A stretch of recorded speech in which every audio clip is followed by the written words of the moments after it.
Sometimes I get my cultures confused, the Greek and the Canadian. Like last week at a party where I licked my plates and smashed my maple syrup all over the dance floor. I left Canada when I was 16 years old and moved to Greece. The toughest part about leaving Canada was my pet moose, Moussaka.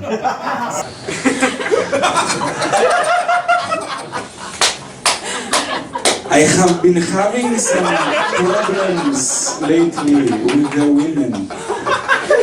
They are always asking me about their dresses. Do you like my dress? And I say, yes, it's a wonderful dress. I like it, very nice. But they never believe me. They get angry and they say, you know what, I don't believe you. You don't understand the time and consideration that I took to go out and choose the dress, the color, does it go with me and everything like this. You don't understand, you're a fucking man, you piece of shit. They don't know what to do. So I figured it out. What she wants is for me to become like a fashion designer. Okay, I think it's absolutely fantastic. First of all, let me say, blue. I love this color blue because it is not just primary blue, but it is that lighter shade of primary blue. Magenta, very nice. The V-décolleté. Ah, fantastic. Is this hand-stitched? You're joking, girlfriend. It looks hand-stitched, and if it's not, it's a miracle that it is. However, one thing that I would recommend, not that it's already not perfect, because it is. But I believe you should put the blue stilettos and a little bit of whoosh, and then it will be fantastic. But if I had to rate it now out of 10, 11! It's kind of tough finding work as a Greek-Canadian actor over here in London. For some weird, strange reason, they tend to cast English people over Greek-Canadians. Still trying to figure that one out. So, when I am an actor, I take on a different persona from this persona that you're seeing now, and I begin to speak like this. And I walked into the audition room and I said, hello, my name is Emmanuel, Kootsidopoulos, Paparopoulos, Papapoulos, Papapoulos, Papapoulos, Papapoulos. Are you Greek? No, darling, I'm not Greek.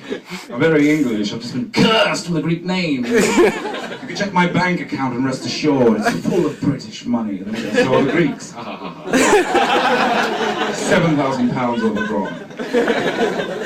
I will audition for you for the part of Hamlet, Prince of Denmark. To be or not to be, that is the answer. Question? Answer? I always get those two mixed up. Question, you have a question for me? Answer, I see. Question.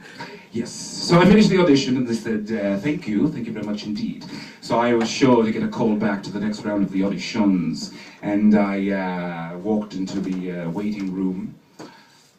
And I waited and they came out and read the names of the 10 people who would make it to the next round. 1, 2, 3, 4, 5, 6, 7, 8, 9. I did not hear my name, but I was so sure because they said thank you very much indeed that I would be number 10. So I lifted my chin in the air in a great air of triumph. And they said, Rupert. Let me see that list, I said. They gave it to me, I read it. I could not see my name. Was there something wrong with my eyes? They said, no, I did not make it to the next round, I'm afraid. So I went home in a great fury. And I grabbed my dictionary and I looked up the words, thank you very much. And indeed, they were all positive words. Positive words, negative actions.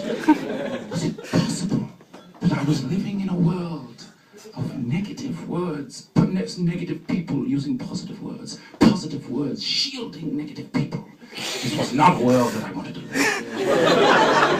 So I put a dagger to my throat, and I said I shall end the torture and the pain, that's all I could wait, Hamlet. And then the telephone rang, and I said, why not one more humanly contact before I off myself? It was my agent, and he said, darling, how are you? I said, I'm not very well, quite suicidal, actually. He said, fine, I have another audition for you, would you like to go? Yes, I don't know, well, I was planning on offing myself, but I suppose I could fit one more audition into my schedule. So I went to the next audition, did not get the part, and I said, fuck it, and I went for tea. I fell in love with a Bulgarian woman. I know I had to pick a post-communist state to find true love, but that's the kind of discipline I need in my life. I do 50 push-ups in the morning, 60 sit-ups, and 3 prayers to Stalin before lunch. But I love her, and she's also got the same name as my mother, by the way, Dimi, which is not weird at all. Not that I have any mother issues or anything like that. And I decided to marry this woman, so I called her and I called my mother. Sorry, I called my mother. You see what I mean? You can take some of it getting used to. But I decided to marry her, and I called my mother and I said, Mom, great news, I'm getting married. She says, that's wonderful, my son. Which part of Greece is she from? I said, Mom, she's Bulgarian. And she immediately got angry and said, what Bulgarian? Bulgarian? Are you trying to give me a heart attack over here? You're Greek. You gotta marry a nice Greek girl. Can't you find yourself a nice Greek girl? If your grandmother hears about this, she's gonna take a knife and put it to her throat. Do you care about this family or don't you? But I knew I had to have it my mother, and I said, look, Mom, she's worth 500,000 euros. Her parents are paying for the wedding. Well, Greece used to be part of Bulgaria before we got it.